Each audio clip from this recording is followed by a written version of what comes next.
M news కి స్వాగతం. మెండపేట పట్న మాలమూరు రోడ్లో ఉన్న విజ్ఞాన్ కాలేజ్ ఆవరణలో విజ్ఞాన్ కళా వైభవం 31వ సృజనోత్సవ వేడుకలు అట్టహాసంగా జరిగాయి. ఈ కార్యక్రమానికి ముఖ్య అతిథులుగా మెండపేట ఎమ్మెల్యే వేగుల జోగేశ్వరరావు, పట్న ప్రముఖులు రెడ్డి రాజబాబు, వంకా సాయి కుమార్ బాబు మరియు మల్లెపూడి నాగేశ్వరరావు విచ్చేశారు. గత 31 సంవత్సరాలుగా విజ్ఞాన్ విద్యా సంస్థల ఆవరణలో నిర్వహిస్తున్న ఈ సృజనోత్సవ వేడుకలు విద్యార్థులలో ఉన్న ప్రతిభను వెలికితీసేందుకు ఎంతో దోహదపడతాయని ఈ సందర్భంగా ఎమ్మెల్యే వేగుల జోగేశ్వరరావు కొనియాడారు. మెండపేట పట్న మాలమూరు రోడ్లోని విజ్ఞాన్ కాలేజ్ ఆవరణలో 2026 సృజనోత్సవ వేడుకలు అత్యంత అట్టహాసంగా జరిగాయి.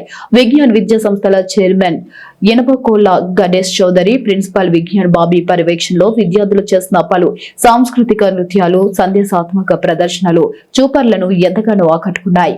ముఖ్య అతిథులుగా విచ్చేసిన ఎమ్మెల్యే వేగుల జోగేశ్వరరావు, పట్న ప్రముఖులు రెడ్డి రాజబాబు, వంకా సాయి కుమార్ బాబు, మల్లెపూడి గణేశ్వరరావు విద్యార్థులు చేసిన ప్రదర్శనలో ఆసక్తిగా తిలకించారు. ఈ సందర్భంగా ఎమ్మెల్యే వేగుల జోగేశ్వరరావు విద్యార్థులను ఉద్దేశించి మాట్లాడుతూ జీవితంలో ఎంత ఎత్తు ఎదిగినా ఒదిగి ఉండాలని హితో పలికారు.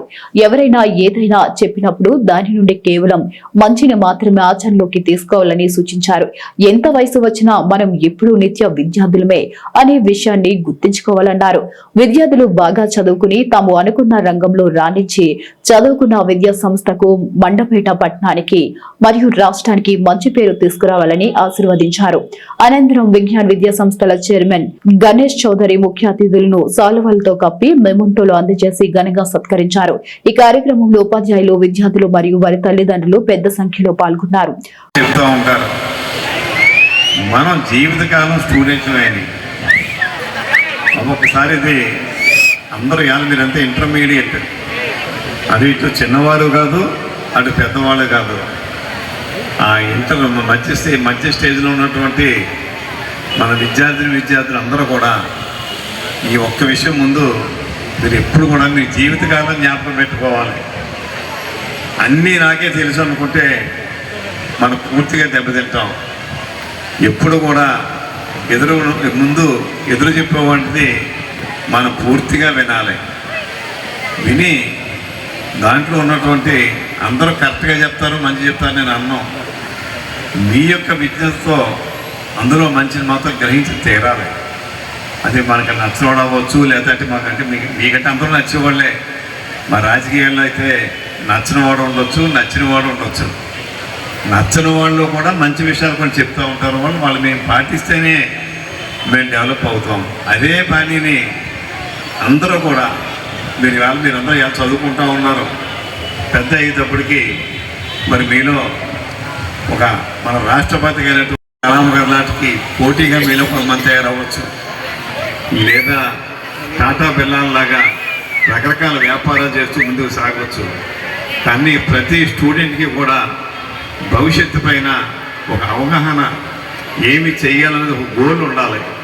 ఆ గోల్ని మీరు పెట్టుకుని ఆ గోల్ కోసం మన ప్రయత్నం చేసినప్పుడే ఖచ్చితంగా మన జీవితంలో మనం సక్సెస్ అవుతామని చెప్పి కూడా ఈ సందర్భంగా మన స్టూడెంట్స్కి నేను తెలియజేస్తూ, మరి భవిష్యత్తులో మీరు మన మండపేట పట్టణానికి, మన మండపేట నియోజకవర్గానికి, మన ఉమ్మడి తూర్పుగోదావరి జిల్లాకి, మన ఆంధ్రప్రదేశ్కి మంచి పేరు ప్రఖ్యాత తీసుకొచ్చి మంచి భారతీయుడిగా ఎదగాలని చెప్పి మనసారా కోరుకుంటూ మరి కార్యక్రమాన్ని ఆహ్వానించినటువంటి విజ్ఞాన యాజమాన్యానికి ధన్యవాదాలు తెలియజేసుకుంటూ అందరికీ నమస్కారాలు. జై హింద్. రోజు స్థానిక విజ్ఞాన విద్యా సంస్థల ఆధ్వర్యంలో స్వామి వివేకానంద గారి జన్మదినాన్ని పురస్కరించుకుని యువజనోత్సవాల్లో భాగంగా సృజనోత్సవం అనే కార్యక్రమం ఏర్పాటు చేయడం జరిగింది. ఈ సృజనోత్సవ కార్యక్రమం మా సంస్థలో వరుసగా ఇది 24వ సంవత్సరం ఈ సృజనోత్సవ వేడుకల్ని వివేకానంద గారి జన్మదిన సందర్భంగా జరుపుకుంటూ ఉన్నాం. అయితే ఈ సృజనోత్సవ కార్యక్రమం వెనుక ముఖ్య ఉద్దేశం ఏంటి అంటే, భారత ప్రభుత్వం కూడా అన్ని యూనివర్సిటీల్లోని యువజనోత్సవాలు పెద్ద ఎత్తున నిర్వహించాలని, ఆ సందర్భంగా విద్యార్థులు అనేవారు కేవలం తరగతి గదులకే పరిమితమైపోకూడదని, వారిలో నిబిడీకృతమైన ఉన్నటువంటి అంతర్లీనంగా ప్రతి విద్యార్థిలోని కూడా ఏదో ఒక టాలెంట్ ఉంటుందండి. చదువు ఒక్కటే కాదు, వారిలో చిత్రలేఖనం ఉండొచ్చు, క్రాఫ్ట్ వర్క్ ఉండొచ్చు, గొప్ప ఆరేటర్స్ కావచ్చు, అలాగే వారికి ఎంటర్టైన్మెంట్ రంగంలోకి వెళ్ళే అవకాశం ఆ టాలెంట్ ఉన్న వాళ్ళు ఉండొచ్చు. ఇలా అనేక రంగాల్లో విద్యార్థులందరూ కూడా టాలెంట్ని కలిగి ఉంటారు. అయితే వారికి ఉన్న టాలెంట్ని ప్రదర్శించడానికి కానీ దానిని ప్రోత్సహించడానికి కానీ ఈ రోజుల్లో విద్యా సంస్థల్లో సరైనటువంటి అవకాశం దొరకట్లేదన్నటువంటి ఉద్దేశంతో యూనివర్సిటీ స్థాయిలో కేంద్ర ప్రభుత్వం ఇటువంటి కార్యక్రమాలు, యోజనోత్సవాలు అనేటటువంటి కార్యక్రమాలు నిర్వహించమని, తద్వారా ఎంతోమంది విద్యార్థులు అనేక రంగాల్లో అభివృద్ధి చెందుతారని ఈ కార్యక్రమం యొక్క ఉద్దేశం. దానికోసం అని చెప్తే మేమేం చేసామంటే గత 24 సంవత్సరాలుగా ఈ విద్యార్థుల్లో ఉన్న హిడెన్ టాలెంట్స్ని బయటికి తీసుకురావడానికి సృజనోత్సవ కార్యక్రమాన్ని ఇక్కడ అత్యంత వైభవంగా మేము నిర్వహించుకుంటూ ఉన్నాం.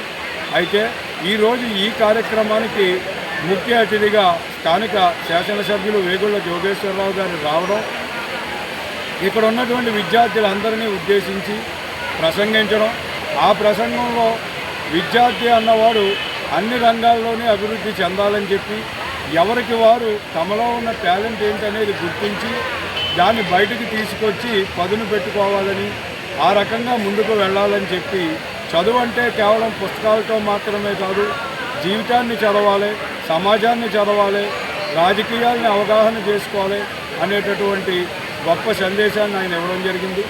వారికి అందరి తరపున కూడా, మా సంస్థ తరపున, అధ్యాపకుల తరపున, విద్యార్థుల తరపున ఆయనకి కృతజ్ఞతలు ఆవిష్కరించుకుంటూ, ఇక్కడ మా విద్యార్థులు ఆయనకి మన జిల్లానే కోనసీమ నుంచి తూర్పుగోదావరిలో విలీనం చేసేందుకు పాటుపడినందుకు కృతజ్ఞతగా ఆయనకి ఇక్కడ గౌరవ వందనం కూడా సమర్పించడం జరిగింది.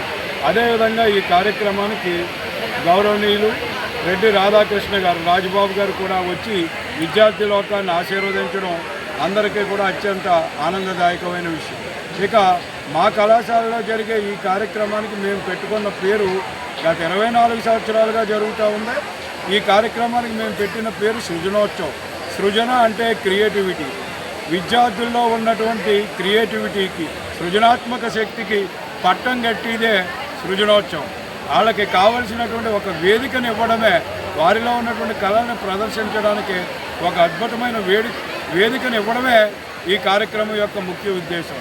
ఈ కార్యక్రమం ద్వారా అనేక మంది విద్యార్థులు, కొంతమంది ఈవెంట్ మేనేజర్స్గా, కొంతమంది టీవీ యాంకర్స్గా, కొంతమంది న్యూస్ రీడర్స్గా, అలాగే ఇంకొంతమంది కార్పొరేట్ కంపెనీల్లో కూడా చదువులో రాణించడం, చదువుతో పాటు ఈ కమ్యూనికేషన్ స్కిల్స్ 10 మందిలో కూడా కలిసిపోగల నేర్పు, ఓర్పు వాళ్ళు సాధించడానికి ఈ వేదిక కారణమైంది. కాబట్టి వాళ్ళ జీవితంలో అనేక ఉన్నత శిఖరాలు అధిరోహించడం, వారందరికీ కూడా ఇక్కడ ఈరోజు మా పూర్వ విద్యార్థులు కూడా ప్రభుత్వ ఉద్యోగాలు సాధించినటువంటి వారు, బ్యాంకుల్లో పనిచేసేవాళ్ళు అందరూ కూడా ఈ వేదిక నుంచే వారిలో భయాలను పోగొట్టుకున్నామని చెప్పడం జరిగింది. వారు కూడా ఇక్కడికి వచ్చి ప్రస్తుతం ఉన్న విద్యార్థులకు కూడా తమ జీవితంలో ఈ సృజనోత్సవం తీసుకొచ్చినటువంటి మార్పు గురించి తెలియజేసి, ఇప్పుడున్న చదువుతున్న విద్యార్థులందరిలోని స్ఫూర్తిని, మాలాంటి అధ్యాపకుల యొక్క మనసుల్లో ఇంకా ఉత్తేజాన్ని నింపినందుకు వారికి కూడా ధన్యవాదాలు తెలియజేసుకుంటూ సెలవు తీసి, ఇక మరీ ముఖ్యంగా నేను చెప్పుకోవాల్సింది ఏంటంటే, ఒక కార్యక్రమాన్ని ఇంత పెద్ద ఎత్తున నిర్వహిస్తున్నామంటే దానికి మా సంస్థ యాజమాన్యం గణేష్ చౌదరి గారి యొక్క సహకారం ఎంతైతే ఉందో, అంతకు మించి మా తల్లిదండ్రుల యొక్క సహకారం, వారి యొక్క ప్రోత్సాహం, ఇలాంటి కార్యక్రమాలు మరెన్నో చేయడానికి మాకు స్ఫూర్తినిస్తున్నాయి. వారందరికీ కూడా మీడియా ముఖంగా కృతజ్ఞతలు తెలియజేసుకుంటూ, భవిష్యత్తులో మరిన్ని మంచి కార్యక్రమాలు చేయడం ద్వారా విద్యార్థుల్లో స్ఫూర్తిని నింపడానికి మా వంతు ప్రయత్నం చేస్తామని తెలియజేసుకుంటూ సెలవు తీసుకుంటాం.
ఇవి నాటి వార్తలోని విశేషాలు. మరిన్ని తాజా వార్తా విశేషాల కోసం ఎం న్యూస్ ని సబ్స్క్రైబ్ చేయండి. ఈ వీడియోని మీ మిత్రులకు షేర్ చేసి మా మద్దతు తెలపండి.